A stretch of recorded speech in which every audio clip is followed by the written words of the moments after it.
내 자신과 같이 사랑하라는 말씀 제목 가지고 함께 보시면서 은혜 나누셨으면 좋겠습니다.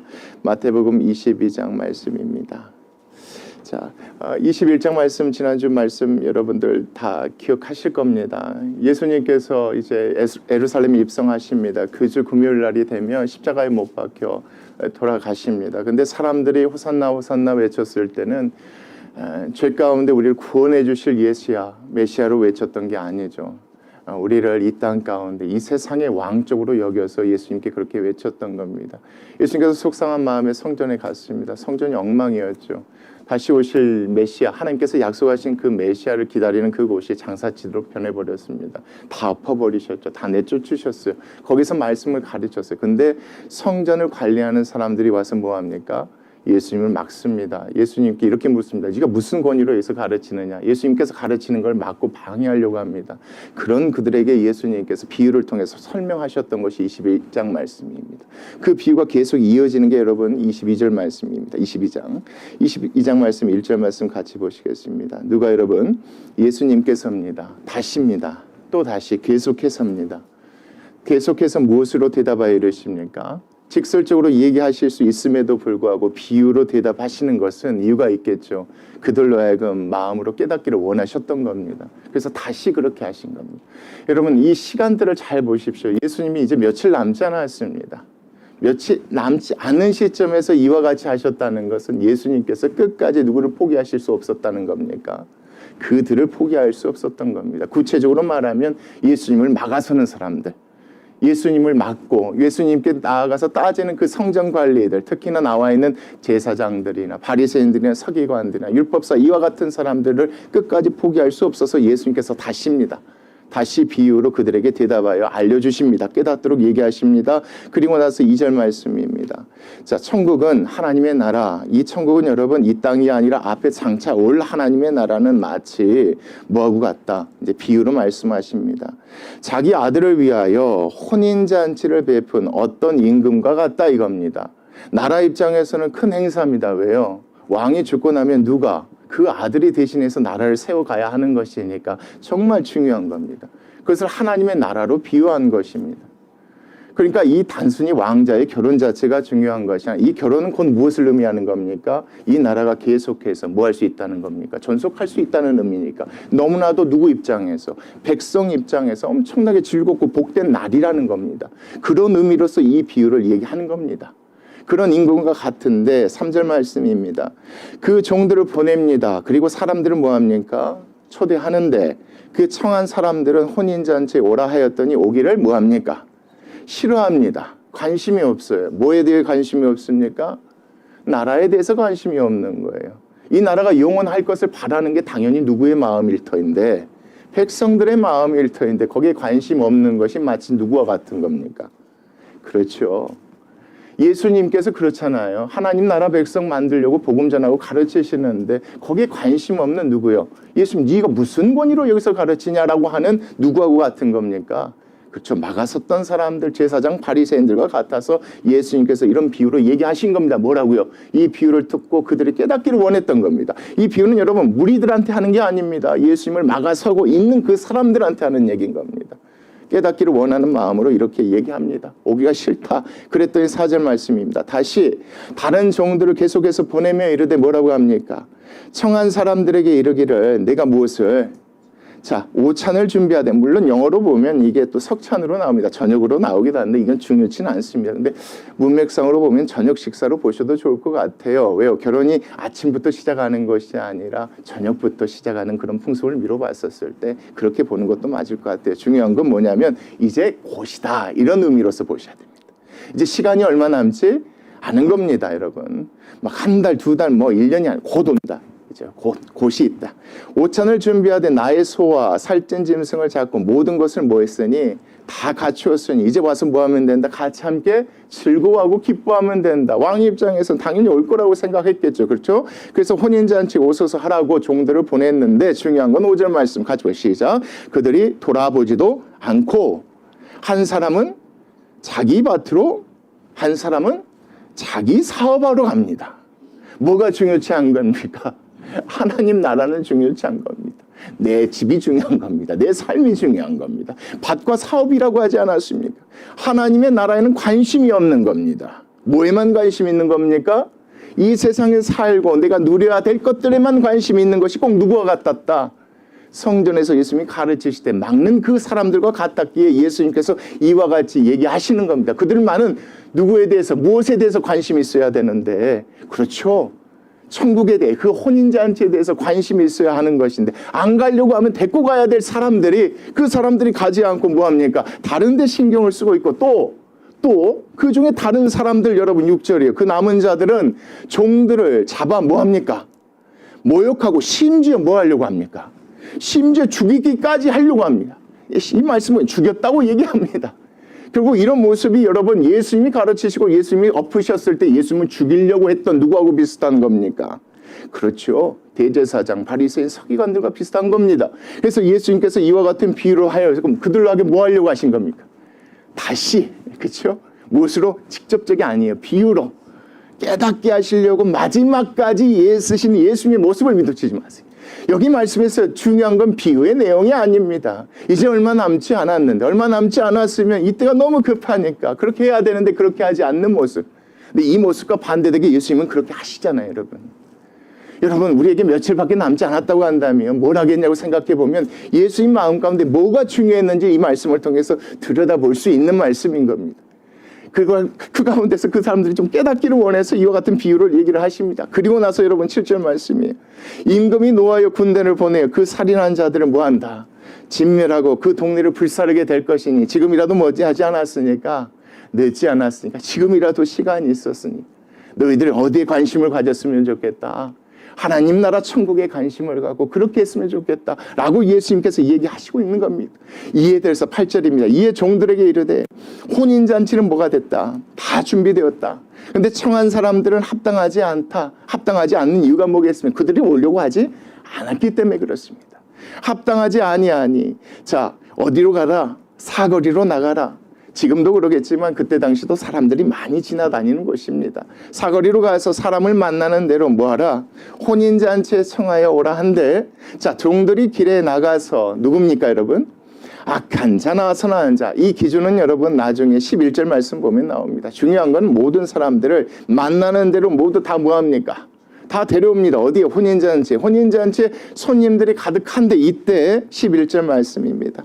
임금이 손님을 보러 들어올세 들어갔는데 거기서 무엇을 입지 않는, 그렇죠, 악한 자가 나오는 겁니다. 당연히 뭐 해야 되는데 기쁘고 즐거워하면 무엇을 입고? 예복을 입고 나아가서 당연히 그 잔치집에 참여하는 것이 맞는데 예복을 입지 않은 뭐한 사람? 그렇죠, 악한 자가 등장합니다. 그러니까 이 사람은 참석하긴 했으나 뭐에 대한 마음이 없었던 겁니까? 그거에 대한 기쁜 마음이 없었던 겁니다. 아무 생각 없이 온 겁니다. 그런 자들에게 대해서 이렇게 말씀하신 겁니다. 자, 예복을 입지 않는 한 사람을 보고 12절 말씀입니다. 이르되 친구여 어찌하여 예복을 입지 않고 여기 들어왔느냐? 이렇게 물어봅니다. 자, 그런데 중요한 게 그 다음 말씀 같이 보세요. 시작. 그가 아무 말도 못합니다. 아무 말도 못한 이유, 변명할 수 있겠잖아요, 여러분. 근데 아무 말도 하지 않아요. 그 이유가 뭐냐면 그렇거든요. 자기는 참석하긴 했으나 예복을 입고 있지 않는다는 것은 뭘 의미하는 겁니까? 그렇죠. 그게 기쁘고 즐거운 날이 아닌 거예요, 본인 입장에서는. 그래서 온 거예요. 겉으로 몸은 어디에 있으나 잔치집에 있으나 마음이 없었기 때문에 예복을 입지 않는 그에게 지금 예수님께서 뭐라고 하시냐면, 하나님께서 뭐라고 하시냐면, 그렇다는 거예요. 악하다고 얘기하는 거예요. 그랬더니 여러분 그가 말을 하지 못했대에 13절 말씀입니다. 임금이 사람들에게 말하되 그 손발을 묶어 바깥 어두운 데 뭐하라? 내 던지라. 거기서 슬피움에 뭐할 것이다? 후회하게 될 것이다. 너희들 지금이라도 늦지 않았으니 지금이라도 돌이켜서 그렇게 예복을 입기를 원한다가 예수님의 이 비유의 핵심인 겁니다. 누구에게? 그들에게 여러분. 지금 몸은 어디가 있습니까? 그들도 성전에 있습니다. 누구 여러분? 예수님을 막아서는 사람들이요.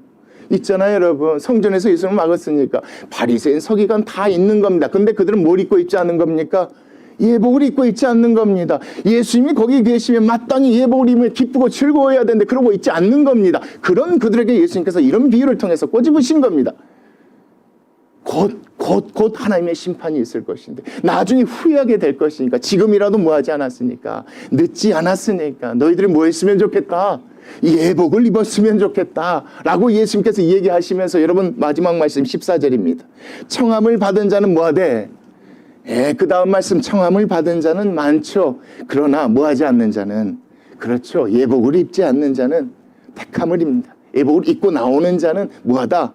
적다. 너희들이 뭐 했으면 좋겠다? 예복을 입었으면 좋겠다가 예수님께서 이 비유를 통해서 하신 얘기입니다. 근데 그들의 마음은 어쩌습니까?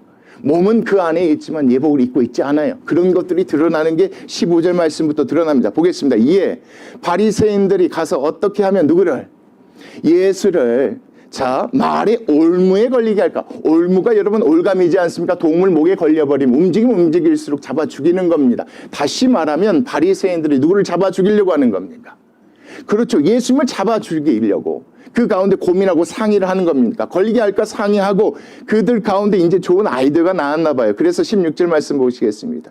자기 제자들입니다. 본인들이 가지 않아요, 여러분. 왜요? 사람들이 예수님을 선지자로 따르고 있으니까 자기네들에게 피해 올까 봐 자기는 직접 가지 않아요. 자기 제자들과 또 누구를 같이 보냅니까?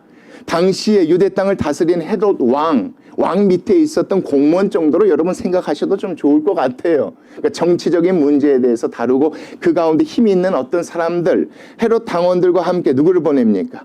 예수께 보내 말하라고 시킵니다. 뭐라고 말하는지 보겠습니다. 선생님이요, 우리가 아노니 당신은 무엇이다?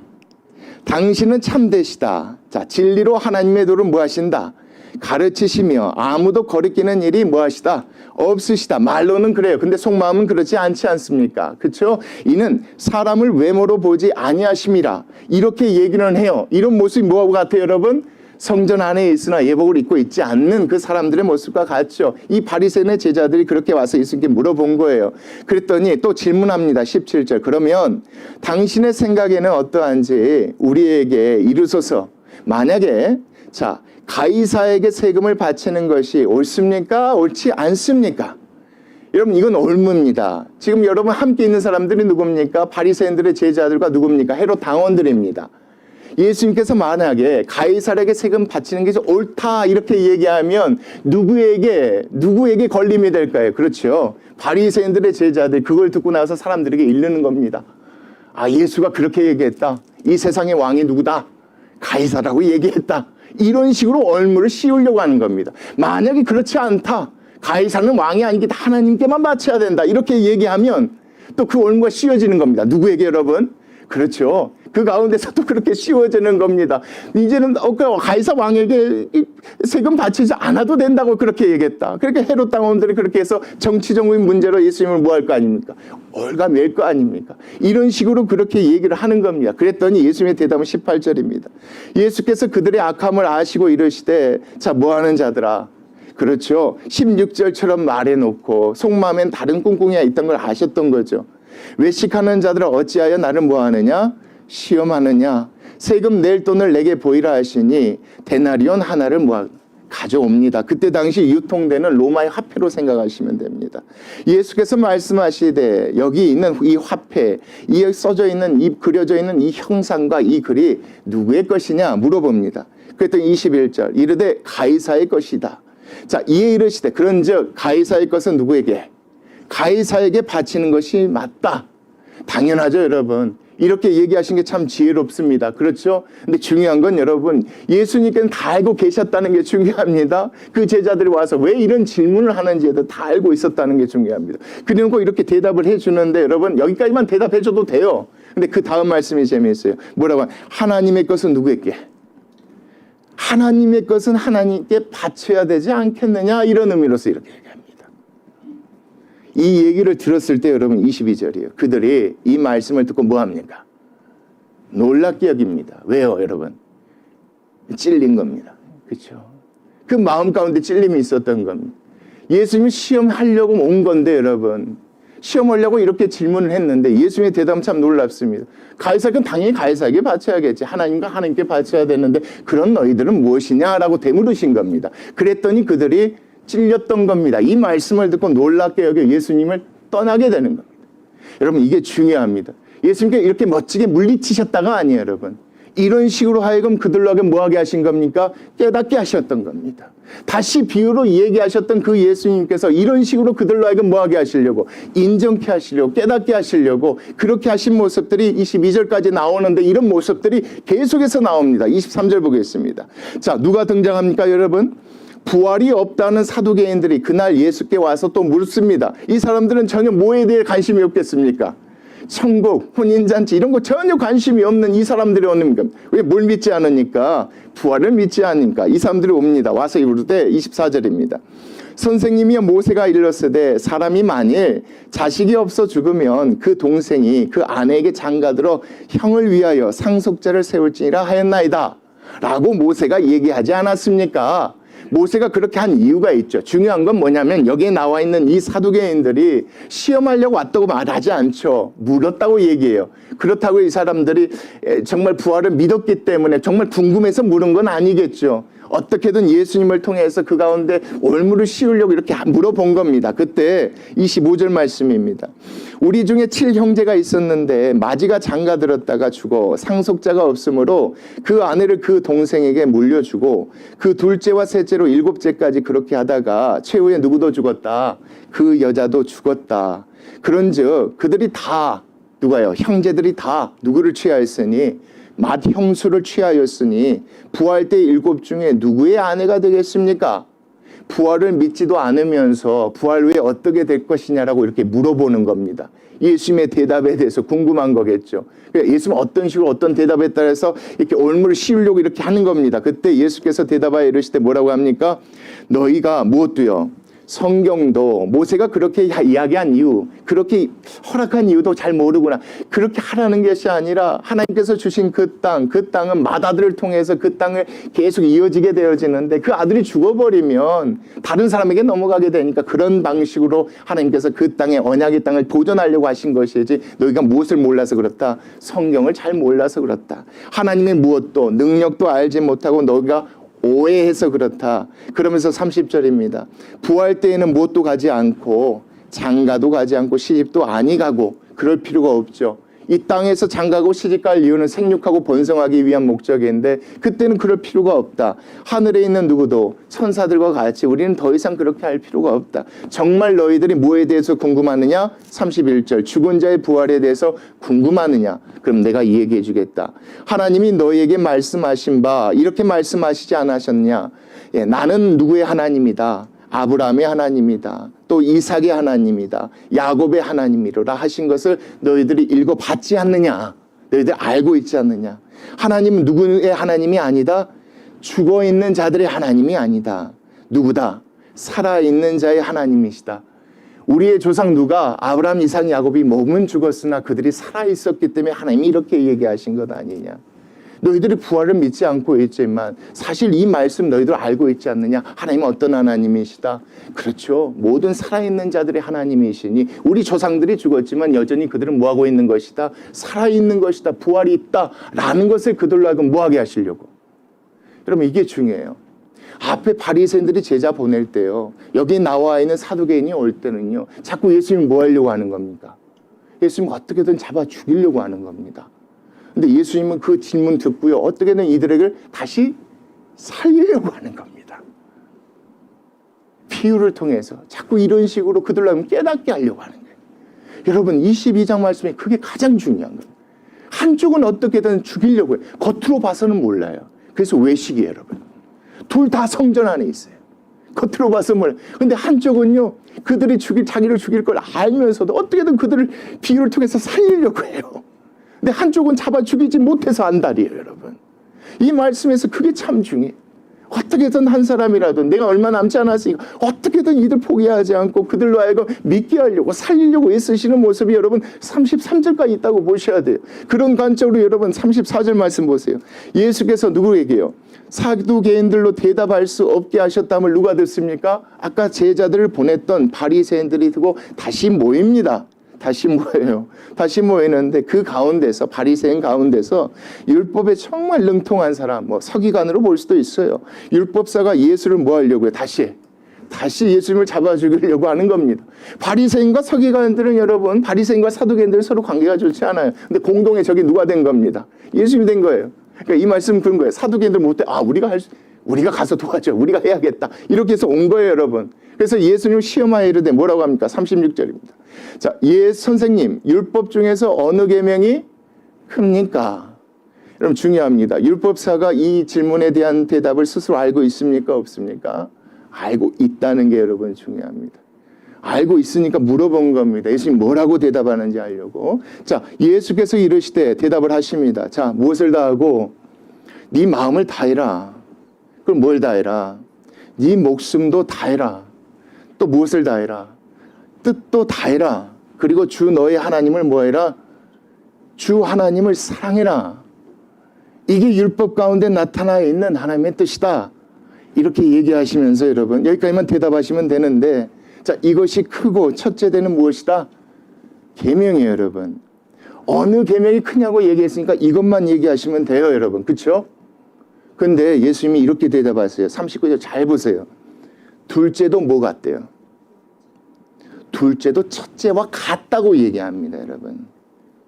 마가복음, 누가복음 말씀에는 첫째, 둘째 나눠요. 근데 마태는 그렇게 얘기하지 않아요. 첫째와 함께 둘째도 같다고 얘기해요.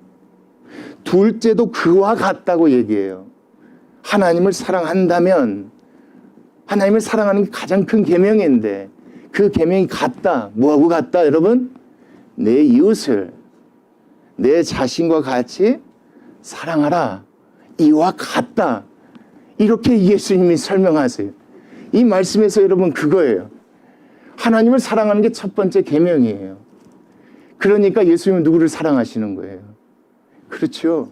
예수님이 어떻게 사랑하셨는지가 이 말씀에 드러나잖아요. 마지막까지 누구를 포기하지 않으신 거예요.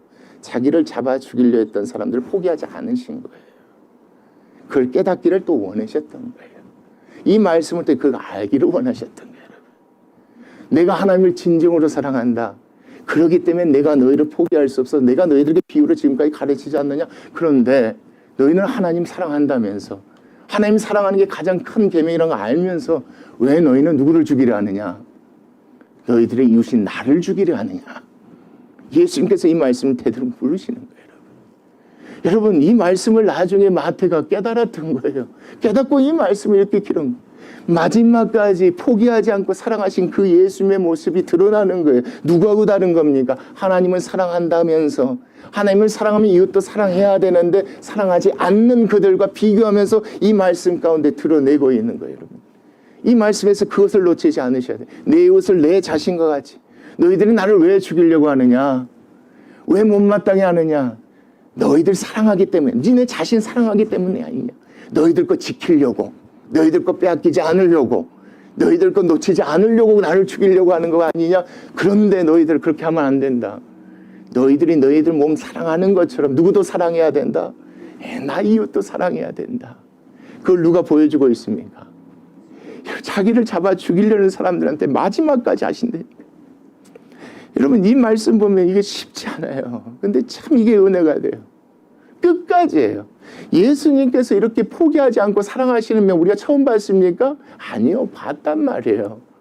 근데 이 순간까지 하는 것도 놓치지 마셔야 돼요. 이 순간까지. 난 이렇게 사랑한다. 너희들도 이렇게 사랑했으면 좋겠다. 그게 무엇이다? 하나님을 사랑하는 것이 곧 무엇이다? 이웃을 사랑하는 것이다 라고 여기에서 그렇게 설명하는 거예요, 여러분. 자, 그러면서 그 다음 말씀에 이 두 계명은, 내가 지금 너희들에게 얘기하는 것은 율법이다. 성경에서 얘기하는 것이다. 하나님을 사랑하면 누구를 사랑해야 되는 것? 이웃을 사랑해야 되는 것. 그렇게 하라고 선지자가 지금까지 우리에게 강령한 것이니까 내가 너희들에게 그렇게 얘기하는 것이다 라면서 예수님이 그렇게 얘기하시는 거예요. 그렇게 하도록 원하셨던 거예요. 예복을 입지 않았다는 건 그거예요. 그 몸은 그렇게 있으나 뭐 하지 않는 겁니까? 그렇죠. 이게 없는 거예요. 그런 그들에게 예수님께서 이걸 통해 가르쳐 주신 거예요. 이제 얼마 남지 않았으니까 좀만 있으면, 이 기회 놓쳐버리면 하나님의 심판이 임하니까 그 전에 너희들이 그렇게 했으면 좋겠다라고 예수님이 가르치시면서, 여러분 41절이 바리새인들이 모였을 때 예수께서 그들에게 물으시되, 자, 너희는 그리스도에 대하여 어떻게 생각하느냐? 누구의 자손이라고 되묻습니다. 대답하되 뭐라고 합니까? 다윗의 자손이시다. 내가 누군지 알지 이거예요, 여러분.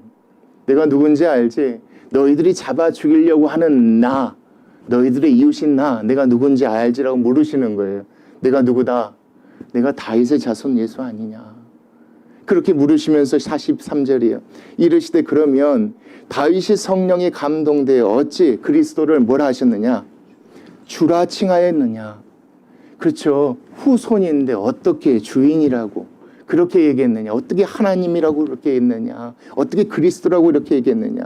주께서 내 주께 이르시되, 여러분 잘 보십시오. 하나님께서 내 그리스도께 이르시되 내가 내 원수로 내 발 아래에 뭐 할 때까지, 심판 때까지 내 우편에 앉아 있으라 하셨도다 하였느니라.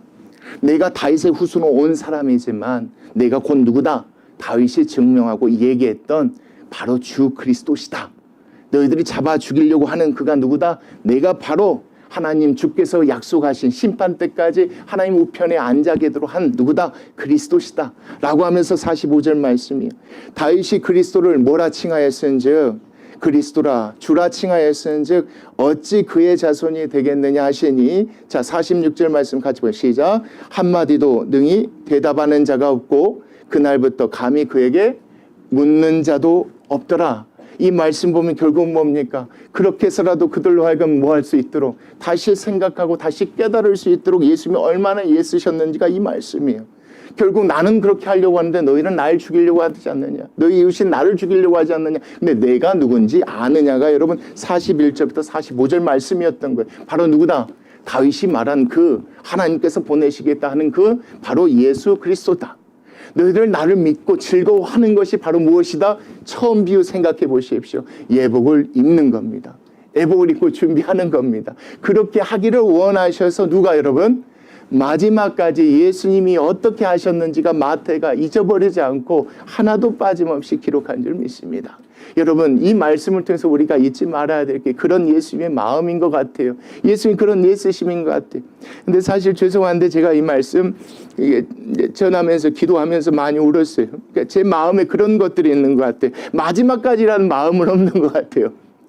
하나님 이때까지만 이런 생각이 솔직히 있는 것 같아요. 하나님 내가 이때까지만 하겠습니다. 그리고 이때는 조금 다른 거 하겠습니다. 제 나름대로 그런 생각. 하나님 뭐 70세까지 뭐 60, 뭐 이런 얘기를 한단 말이에요. 근데 제가 본 예수님은요, 죽기 며칠 전까지 그렇게 하시는 것 같아요. 끝까지 그렇게 하시는 것 같아요. 하나님 나 이만큼 했고 나 조금 이렇게 힘드니까 이때 되면 좀 편하게 좀. 근데 이게 잘못됐다고 자꾸 얘기하시는 거예요. 내가 그 안에서 하나님 앞에 회개 많이 했어요. 이게 잘못된 생각이구나. 하나님 내가 60, 70까지 열심히 하다가 그다음부터 내가 하고 싶고 내가 편한 대로 산속에 들어가 혼자 살고 싶어요. 이게 잘못된 거구나. 죽기 3일 전까지라도 아무리 힘들고 어렵게 하는 사람이다 할지라도 끝까지 그들 예복 입히려고 애쓰는 것이 예수님의 사람이고 예수님의 제자구나. 그게 내 몸을 내 몸과 이웃을 사랑하는 삶이다. 이걸 말씀을 통해 깨닫게 해주실 것 같아요. 여러분 우리 그런 교회가 되었으면 좋겠고 그런 사람이 되시죠.